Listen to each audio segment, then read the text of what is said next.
नमस्कार, लोकमंच न्यूज में आपका स्वागत है। मैं अलका सिंह। बुलेटिन की शुरुआत करते हैं बिहार की खबर से। बिहार में राज्यपाल कोटे से विधान परिषद के लिए 12 नए सदस्य मनोनीत हो गए हैं और नए सदस्यों ने पद और गोपनीयता की शपथ भी ले ली है।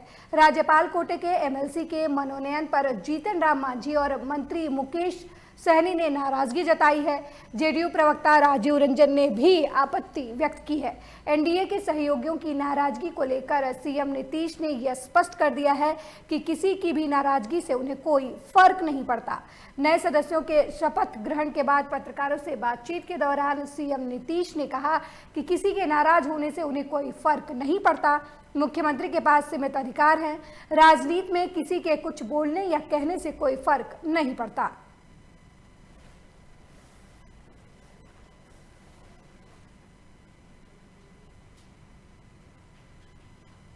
एडमिनिस्ट्रेशन के लोग हैं, सब लोगों को सचिव सभापति महोदय ने आज ही शपथ ग्रहण करा दिया। ये बहुत अच्छा हुआ लोगों के लिए और खुशी की बात है। अब ये जगह जो खाली थी, अब कोई जगह खाली नहीं है। आपके पास तो सीमित अधिकार है ना, तो उसके बारे में लोगों की कोई भी राय होती है, उसको क्या कहिएगा इस मामले में। और ऐसी चीजों में राजनीति में किसी को कुछ कहने का कुछ बोलता है, उससे कोई फर्क नहीं पड़ता है। इस वक्त की बड़ी खबर दिल्ली से है, जहां केंद्रीय मंत्री नितिन गडकरी का बड़ा बयान आया है। आपको बता दें कि नितिन गडकरी ने कहा है कि 1 साल में टोल प्लाजा को खत्म करने की तैयारी चल रही है। आपको बता दें बीएसपी सांसद कुंवर दानिश अली ने ये मुद्दा उठाया था। वहीं टोल कनेक्शन का जीपीएस सिस्टम लागू करने की बात कही गई है। टोल के लिए रुकने की अब जरूरत नहीं पड़ेगी। बड़ी खबर आपको दिल्ली से दे रहे हैं, जहां केंद्रीय मंत्री नितिन गडकरी का बड़ा बयान आया है। नितिन गडकरी ने कहा है कि 1 साल में टोल प्लाजा को खत्म करने की तैयारी चल रही है। आपको बता दें बीएसपी सांसद कुंवर दानिश अली ने इस मुद्दे को उठाया था। वहीं टोल कलेक्शन का जीपीएस सिस्टम किया जाएगा शुरू। आपको बता दें कि टोल के लिए अब रुकने की जरूरत नहीं पड़ेगी।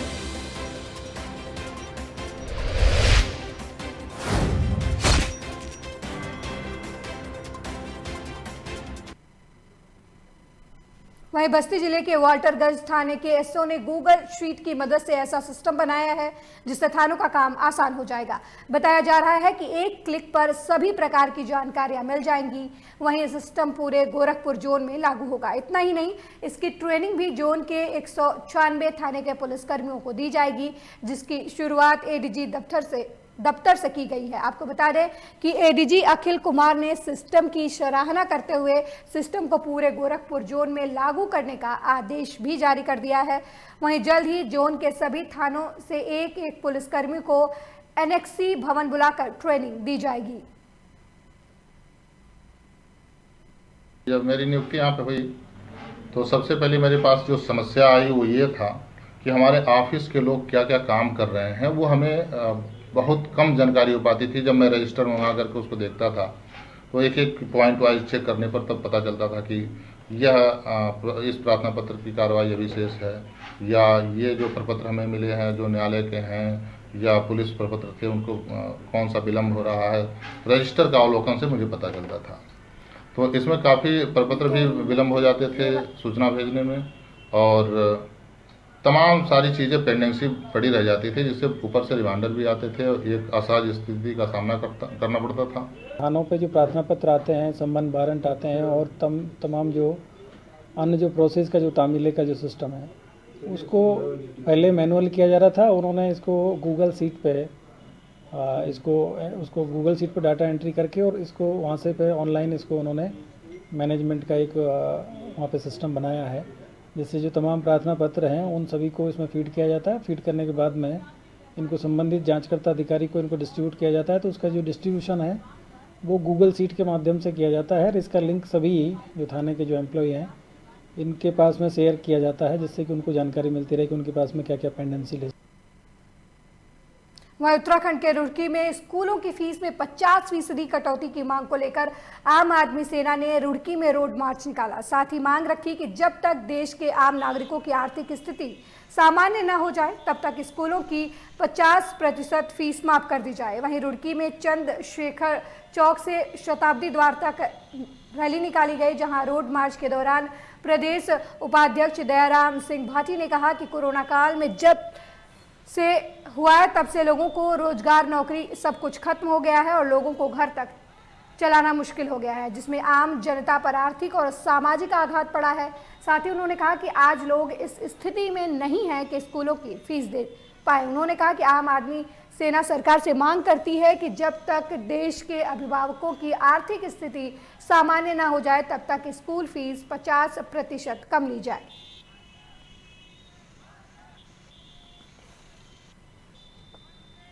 देखिए, हमारा जो मेन मकसद है वो है स्कूल फीस को 50% कम करने का। क्यों? कोरोना टाइम में लोगों के पास में समस्या रही है, नौकरी चली गई, पैसे घर में है नहीं, लोगों के खाने के लाले पड़े हुए हैं, पैसे देने के लिए नहीं है, स्कूल से लोगों को, बच्चों को निकाल दिया गया है। हम लेके चल रहे हैं कि भाई जब तक ये कोरोना काल से लोग उबर न पाएँ तब तक अभिभावकों को ये राहत मिलनी चाहिए कि वो 50% फीस को कम करें। देखिए, हम बड़ी खबर लखनऊ से है, जहां आर्मी चीफ 2 दिवसीय दौरे पर लखनऊ पहुंचे हैं। आपको बता दें कि छावनी में एक प्रेस वार्ता को संबोधित करेंगे आर्मी चीफ। वहीं शहीद मनोज पांडे के पैतृक गांव भी जाएंगे आर्मी चीफ। आपको बता दें कि सेना के बनाए गए मेमोरियल का इस दौरान उद्घाटन भी आर्मी चीफ करेंगे। बड़ी जानकारी आपको लखनऊ से दे रहे हैं, जहां आर्मी चीफ 2 दिवसीय दौरे पर लखनऊ पहुंचे हैं। आपको बता दें छावनी में एक प्रेस वार्ता करेंगे आर्मी चीफ। साथ ही शहीद मनोज पांडे के पैतृक गांव जाएंगे आर्मी चीफ। सेना के बनाए गए मेमोरियल का उद्घाटन भी आर्मी चीफ इस दौरान करेंगे।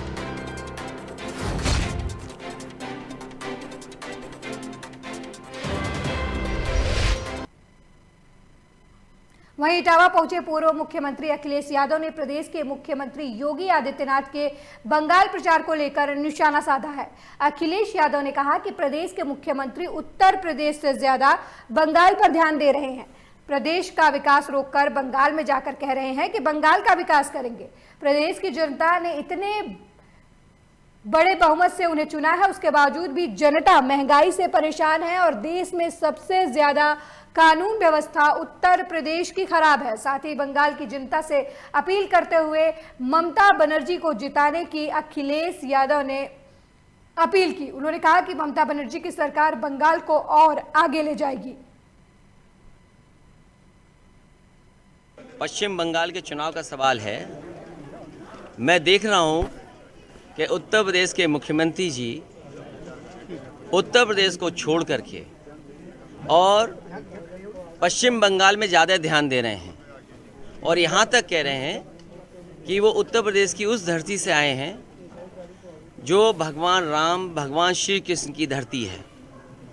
मैं उन्हीं से जानना चाहता हूँ कि जिस उत्तर प्रदेश की जनता ने उन्हें इतना बहुमत दिया है, आज उत्तर प्रदेश की जनता महंगाई से क्यों परेशान है? आज उत्तर प्रदेश की जनता को डीजल, पेट्रोल क्यों महंगा खरीदना पड़ रहा है? उत्तर प्रदेश की जनता को और ख़ासकर गरीब जनता को उज्ज्वला क्यों महंगी खरीदनी पड़ रही है? बिजली क्यों महंगी मिल रही है? आज जो कानून व्यवस्था की हालत है, शायद देश में सबसे ख़राब कानून व्यवस्था की अगर कहीं हालात हैं तो उत्तर प्रदेश में है। और जितना भी विकास समाजवादी सरकार में शुरू हुआ था, उस सारे काम को रोक दिया। और आपसे बेहतर कोई नहीं जानता है, ये जितने हमारे पत्रकार साथी खड़े हैं ये सब जानते हैं। मैं आपसे जानना चाहता हूँ, मैं इटावा में हूँ आज और आप सब इटावा के रहने वाले हैं। इटावा में भारतीय जनता पार्टी की सरकार ने क्या एक काम दिया है बता दो हमें। जो काम थे उसको रोक दिए, उन कामों को ख़राब कर दिया, उन कामों को बर्बाद कर दिया। और यही मुख्यमंत्री जी जो उत्तर प्रदेश को पीछे कर करके, उत्तर प्रदेश के विकास को रोक करके और पश्चिम बंगाल में कह रहे हैं जाकर के वो विकास के रास्ते पे ले जाएंगे। मैं समझता हूँ भारतीय जनता पार्टी केवल झूठ के सहारे है, क्योंकि झूठ से उनकी सत्ता चल रही है, इसलिए झूठ हर जगह फैला रहे हैं। उन्होंने उत्तर प्रदेश बर्बाद किया है और मैं पश्चिम बंगाल की जनता से कहना चाहता हूँ कि ममता बनर्जी जी को एक बार फिर जिताएं, क्योंकि देश एक ऐसी सरकार चाहता है जो कम्युनल सरकार ना हो, जो नफरत ना फैलाती हो। कम से कम पश्चिम बंगाल की सरकार ममता बनर्जी जी के नेतृत्व में एक अच्छी सरकार होगी जो पश्चिम बड़ी खबर लखनऊ से है, जहां कोरोना के बढ़ते मामलों को लेकर डीएम अभिषेक प्रकाश ने बैठक की है। आपको बता दें, पुलिस कमिश्नर डीके ठाकुर भी बैठक में शामिल हुए। बैठक में दिए गए कुछ महत्वपूर्ण दिशा निर्देश दिए गए हैं कोरोना को लेकर। वहीं कोरोना पर नियंत्रण को लेकर ये बैठक की गई है। आपको बता दें कि इंटीग्रेटेड कोविड कमांड सेंटर सक्रिय होंगे इस दौरान। वहीं वैक्सीनेशन युद्ध स्तर पर करने के दिशा निर्देश दिए गए हैं। आपको बता दें कि मास्क, सोशल डिस्टेंसिंग का पालन करने के भी दिशा निर्देश दिए गए हैं। बड़ी जानकारी आपको लखनऊ से दे रहे हैं, जहां कोरोना के बढ़ते मामलों को लेकर डीएम अभिषेक प्रकाश ने बैठक की है। इस बैठक में पुलिस कमिश्नर डीके ठाकुर भी शामिल रहे। आपको बता दें कि बैठक में प्रशासन के अधिकारियों और पुलिस को महत्वपूर्ण दिशा निर्देश दिए गए हैं। वहीं मास्क और सोशल डिस्टेंसिंग के पालन को लेकर भी दिशा निर्देश दिए गए हैं।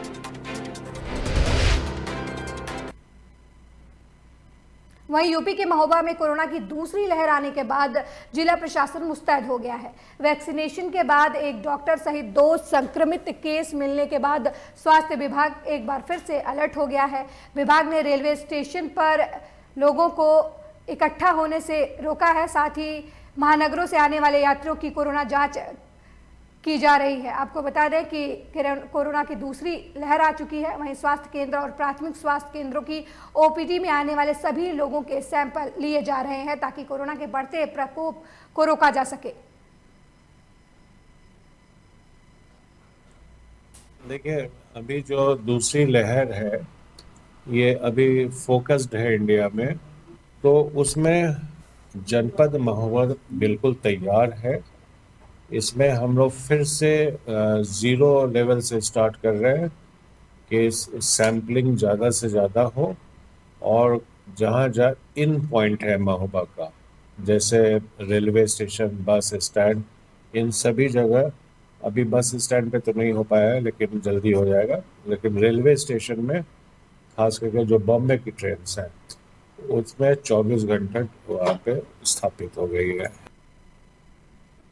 बड़ी खबर लखनऊ से है, जहां करोड़ों के चिटफंड घोटाले मामले में एक दंपत्ति को गिरफ्तार किया गया है। आपको बता दें, सीबीआई ने गोमती नगर से दंपत्ति को गिरफ्तार किया है। आपको बता दें कि आसनसोल पश्चिम बंगाल की कंपनी थी, जिसमें डायरेक्टर पति पत्नी को गिरफ्तार किया गया है। आपको बता दें कि गोमती नगर में छिपकर ये पति पत्नी रह रहे थे। वहीं निवेशकों को झांसा देकर करोड़ों की ठगी इन दंपत्ति ने की है। आपको बता दें कि सितंबर 2017 में सीबीआई ने इनके खिलाफ मामला दर्ज किया था। बड़ी जानकारी लखनऊ से दे रहे हैं, जहां चिटफंड घोटाला मामले में सीबीआई ने एक दंपत्ति को गिरफ्तार किया है। आपको बता दें, गोमती नगर में छिपकर ये दंपत्ति रह रहे थे और निवेशकों को झांसा देकर करोड़ों की ठगी करने का आरोप इस दंपत्ति पर है। आपको बता दें, सितंबर 2017 में सीबीआई ने इनके खिलाफ मामला दर्ज किया था। शहर के नवादा थाना क्षेत्र के स्टेशन रोड जैन कॉलेज के पास हथियार बंद अपराधियों ने शहर के बड़े व्यवसायी के बेटे को गोली मार दी।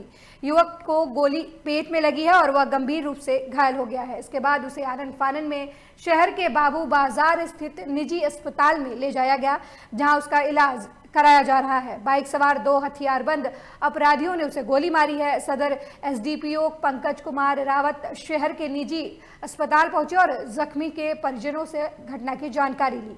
वहीं दूसरी ओर पुलिस अपने स्तर से मामले की छानबीन कर रही है। यंग लड़का है, अभी मुझे जस्ट 15 मिनट पहले फोन आई थी, गनशॉट इंजरी है, 2 इसके पेट में लगी है, पैर का फ्रैक्चर, लेफ्ट साइड में भी गोली फंसी हुई है, राइट हैंड का भी फ्रैक्चर हो गया, वहाँ भी गोली लगी। 4 गोली तो स्टार्ट मैं देख रहा हूँ, बीपी पल्स अभी स्टेबल नहीं है।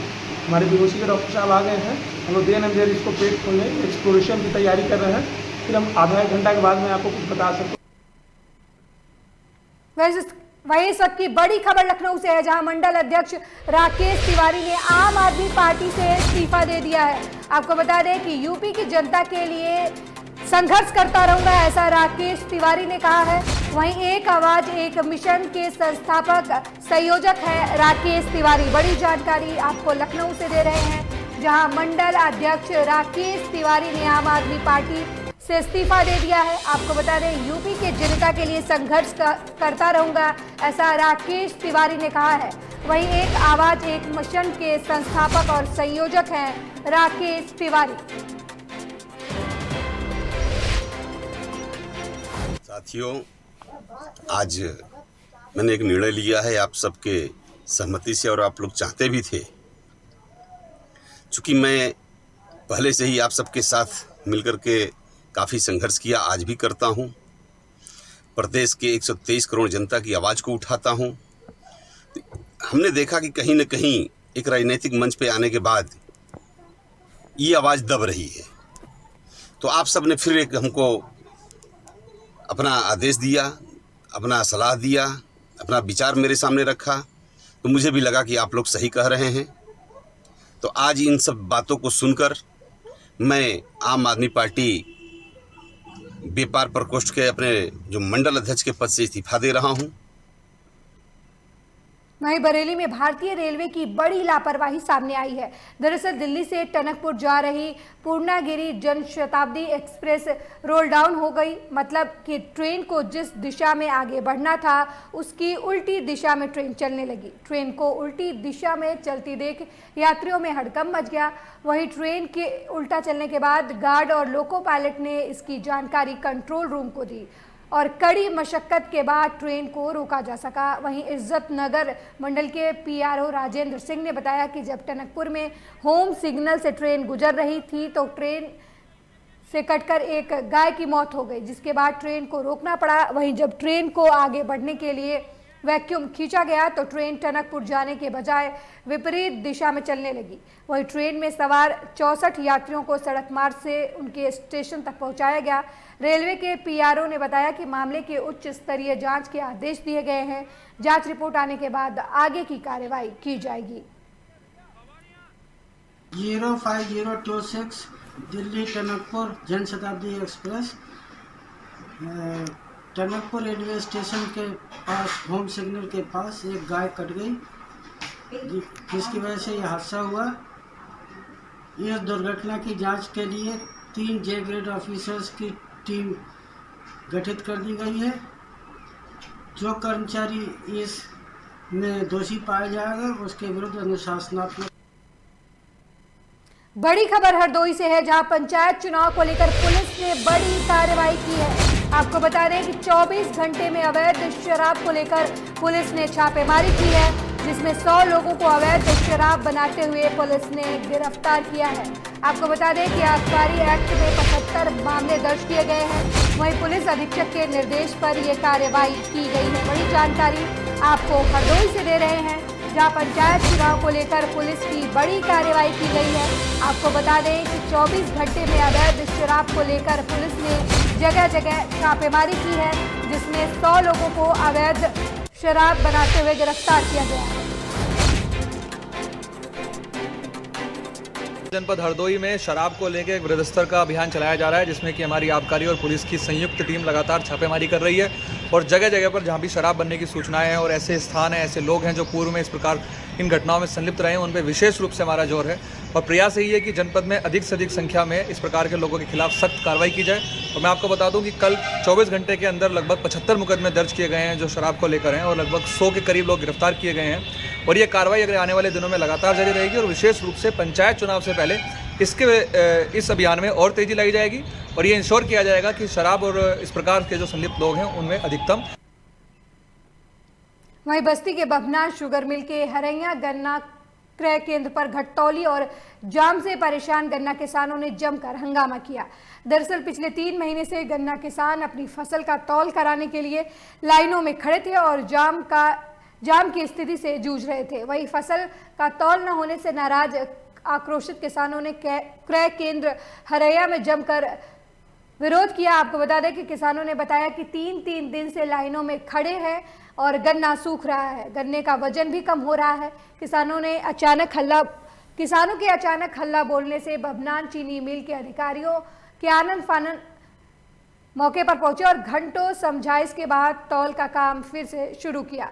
वहीं गन्ना अधिकारी ने बताया कि किसानों की मांग को लेकर गन्ना पर्ची का इन डेट बढ़ा दिया गया है और दूसरी समस्याओं का भी जल्द समाधान कर दिया जाएगा। आज यही हुआ है कि देखिए जो इंडेंट बढ़ाया गया है इससे यहाँ पे जाम लग गया है, ना तो इनके पास लेबर की व्यवस्था है ना ट्रक की व्यवस्था है। और गन्ना जो सूख रहा है 2 कुंटल 3 कुंटल पर डे, इसका हर्जाना कौन भरेगा? और 24 48 घंटे लोग यहाँ फंसे रहते हैं। समस्या यहाँ यही है कि पहले जो दिसंबर और जनवरी में 3 ट्रक 4 ट्रक का लोडिंग था। अब इसके बाद अब अगर गर्मी में अब यही देख ही रहे हैं, अब ना ट्रक की व्यवस्था है ना लेबर की व्यवस्था। हम लोग 36 घंटे। बड़ी खबर अंबेडकर नगर से है, जहां गोरखपुर लिंक एक्सप्रेस वे के बीच में एक प्राथमिक विद्यालय आ गया है। आपको बता दें कि प्राथमिक विद्यालय को शिफ्ट किए जाने की कोई तैयारी नहीं हो पाई है।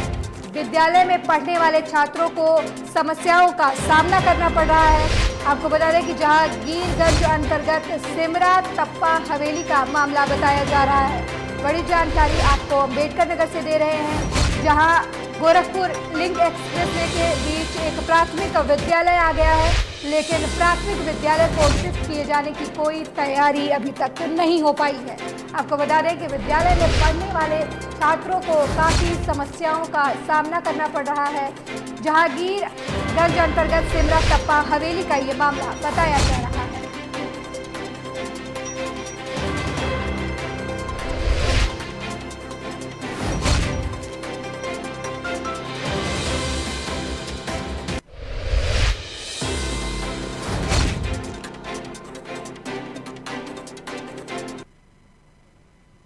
वहीं लखनऊ में समाजसेवी भूपेश सिंह ने पैदल मार्च करके तिरंगा यात्रा निकाली और समाज में भाईचारे का संदेश दिया। वहीं कुरान की 26 आयतों को हटाने की वकालत करने वाले वसीम रिजवी को भूपेश सिंह ने गद्दार बताया। इसके अलावा उन्होंने कहा कि विवाहित राजनेताओं की तुलना में अविवाहित राजनेता बेहतर है। समाजसेवी भूपेश सिंह ने खास बातचीत की हमारे संवाददाता आरिफ मिर्जा ने। देखिए ये रिपोर्ट। एक ऐसे क्रांतिकारी से मिलाते हैं जिसने तिरंगा यात्रा निकाली है और तिरंगा यात्रा पूरे प्रदेश में निकाल कर इस या समाज सेवी लोगों को संदेश दे रहा है। क्या संदेश है जानने की कोशिश करते हैं भूपेश सिंह जी से, जो एक समाज सेवी हैं। ये तिरंगा यात्रा जो आपने निकाली है, क्या मकसद है इसका? लोगों में देश प्रेम की भावना पैदा करना, क्योंकि जो भरा नहीं है भावों से बहती, जिसमें रसधार नहीं वह हृदय नहीं है, पत्थर है जिसमें स्वदेश का प्यार नहीं। कितना समर्थन लोगों को मिल रहा है इस तिरंगा यात्रा से? भरपूर समर्थन मिल रहा है, जनसैलाब उमड़ रहा है। अभी आप एक आपसी भाईचारे का संदेश दे रहे हैं और तिरंगा यात्रा भी निकाल चुके हैं। अभी वसीम रिजवी हैं, वो बयान दिए हैं कुरान पर, तो इससे काफ़ी उन्माद फैल रहा है। क्या कहना चाहेंगे इसके लिए? वसीम जी, पहले मैं आपको बताना चाहता हूँ, आपको अपने धर्म के प्रति, अपने देश के प्रति, अपने पिता के प्रति, अपने समाज के प्रति वफादार बनना चाहिए कि जिसको न निज गौरव तथा निज देश का अभिमान है वह नर नहीं है, पस निरा है और मृतक समान है। पंचायत चुनाव होने वाले हैं, बंगाल में चुनाव हो रहे हैं, तो कैसे प्रत्याशियों का चयन करें आम मतदाता की जो गलत हाथों में न जाए? पहले तो मैं बताऊं, ऐसे प्रत्याशी चुने जो शादी ना किए हों। शादी किए हों तो उनकी नसबंदी हो गई हो। मैं 2 लाइन फिर सुनाऊंगा कि मैं पल भर में सुलझा दूंगा परिवार नियोजन का पचड़ा, शादी से पहले हर दूल्हे की नसबंदी करवा दूंगा, फिर होकर बेधड़क मनाएंगे फिर हनीमून दीवाने दो, बस एक बार मुझको सरकार बनाएं दो। इसके एग्जाम्पल हमारे मोदी जी हैं, हमारे योगी जी हैं, हमारी बहन ममता बनर्जी जी हैं और हमारी बुआ मायावती जी हैं। Thank you. तो सीधे तौर पर समाजसेवी भूपेश सिंह का कहना है कि देश में भाईचारा होना चाहिए और जो प्रत्याशी हो वह उन पर कोई दाग ना हो और समाज के जो है सभी लोगों का दर्द समझे, ऐसे लोगों को आम लोग चुने। बहरहाल देखने वाली बात यह होगी जिस तरह से भूपेश सिंह ने तिरंगा यात्रा निकाली है उससे लोगों पर क्या असर पड़ता है, क्या फ़ायदा होता है। आसिफ बेग, यूपी ब्यूरो, लोकमंच। आ रही है जहां 109 साल की बुजुर्ग महिला को टीका लगाया गया है। आपको बता दें कि महिला को सम्मान सहित गांव लेने के लिए डॉक्टरों की टीम पहुंची, जहां बुजुर्ग महिला को माल्यार्पण कर शॉल भेंट किया गया और उन्हें सम्मानित किया गया। आपको बता दें कि वीरपुरा गांव की रहने वाली है बुजुर्ग महिला, जिन्हें कोरोना का टीका लगाया गया है। बड़ी जानकारी हम आपको जालौन से दे रहे हैं, जहां 109 साल की बुजुर्ग महिला को कोरोना का टीका लगाया गया है। आपको बता दें महिला को सम्मान सहित गांव लेने के लिए डॉक्टरों की एक टीम पहुंची, जहां बुजुर्ग महिला का माल्यार्पण कर सम्मान किया गया। आपको बता दें कि वीरपुरा गांव की रहने वाली हैं बुजुर्ग महिला, जिन्हें कोरोना का टीका लगाया गया है।